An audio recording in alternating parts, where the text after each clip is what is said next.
Hey guys, welcome to the Tech Grunt. Today we are going to solve this LeetCode code problem of add two numbers, but here rather than adding two numbers, what we need to do is we need to add those numbers are given to us in a linked list. Do like and share the video, subscribe to the channel to get further update. I have also started a new playlist for data structures for beginners. So if you want to have a look at that, you can just go and watch that. And there I am starting a tutorial on data structures from the very scratch, and it is for those people who don't know anything about data structures. So do check that out. Let us solve this problem now. So in this problem it says that we need to add two number, and those are given to us in a linked list. The good part about this problem is that the number they have given in the linked list are already reversed, so that makes your life very easy. You don't have to reverse the number.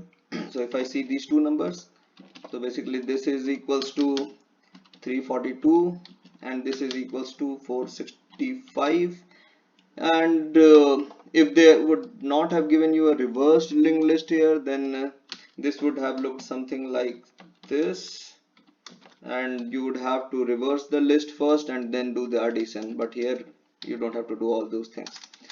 So let us see what all things we need to keep in mind if I have to add these two.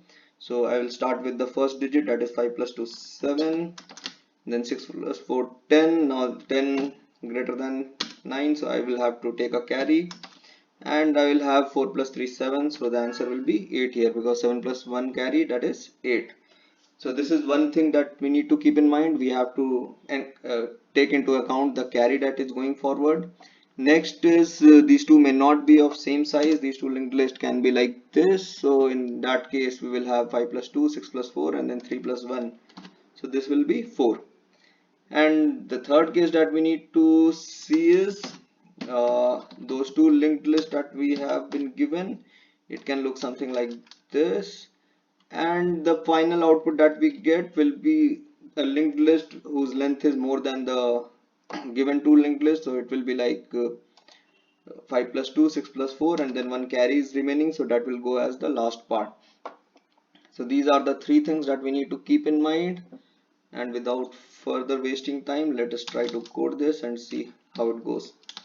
So we need to have a list node for result. So I will say result is equals to new list node, and I will give some dummy value here, or you can keep it as empty also because it has three constructors, so that's fine. And I need to keep track of my previous value also. These are pretty common things when you deal with linked list. So previous value I need to keep track of, because suppose in the final result that we have, so I created a node 0, so 0 dot next I have to put the sum of this value 5 plus 2, so that is why I need a previous value. And in the end I will do return, I will say return result dot next, because 0 is the dummy node that I started, so I need to return from this. I need my head to be here. Okay, now we need to consider our looping. So we will loop till our linked lists are exhausted. Either this is equals to null, or L2 is will do till it is not equal to null, or this is not equal to null. So basically either of the list, we need to exhaust both the list into our final solution, and we also need to exhaust the carry, so to handle this kind of scenario where both the list got exhausted, but in the end we were left with some carry number which has to be added into the towards the end. So we'll say int carry equal to 0 initially, and we need to we need to accommodate it here, so we'll say or carry is not equal to 0. So till these conditions are satisfied, you carry on with my loop.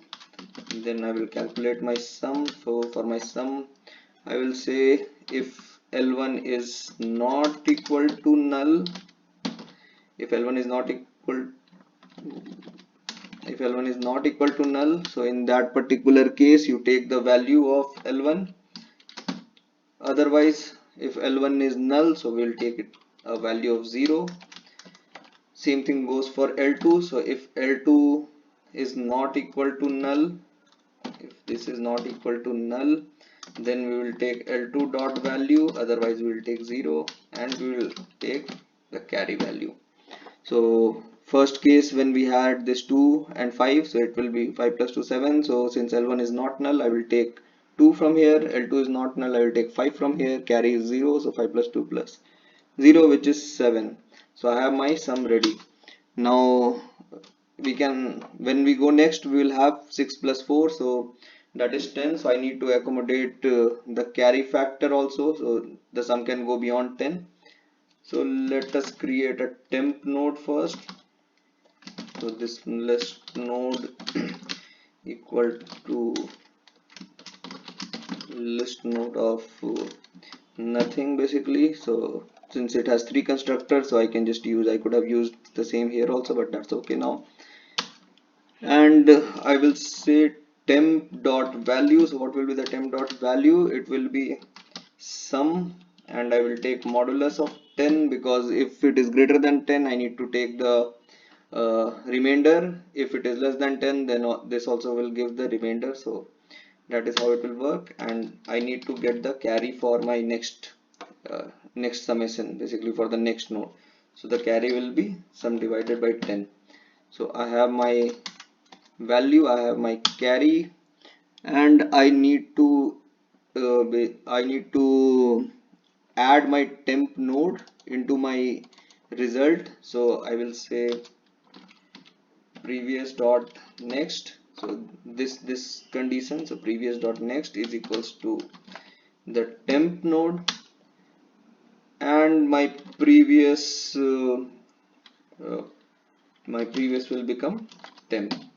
So I will reach here. So I will say first that this dot next equal to this.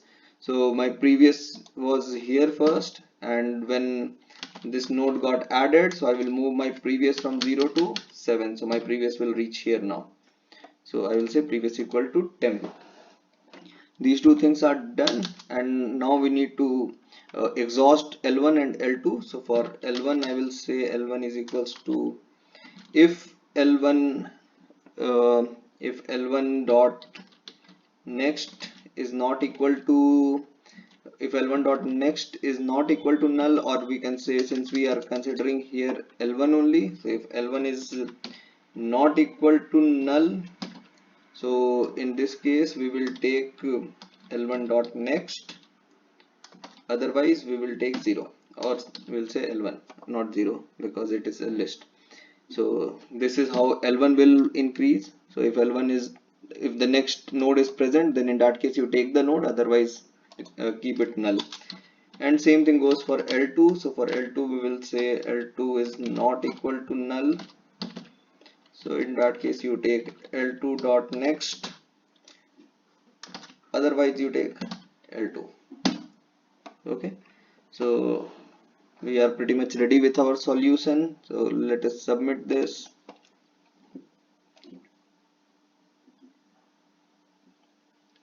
Looks okay. We'll submit the solution.